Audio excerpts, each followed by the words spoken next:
কি হয়েছে মুন্ডু? আলিও উত্তেজিত করছিস কেন? রাশি তুই ওকে। বাঙ্কু, কি দেখছো বাইরে? বাইরে কি দেখছো? কি দেখছো তুমি? বাইরে কি দেখছো শোনা? কি দেখছো? নাকটা ফোলাচ্ছ? নাকটা ফোলাচ্ছ? এখন কদিন ধরে বাঙ্কু ভীষণ রাগি রাগি হয়ে উঠছে, একটুতেই রেগে যাচ্ছে। ওর সাথে বেশি লাগা যাবে না এখন।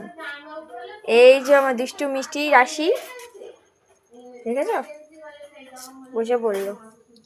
আর এই হচ্ছে আমার গুন্ডু, আমার লিও বাবা, আমার লিও বাবা।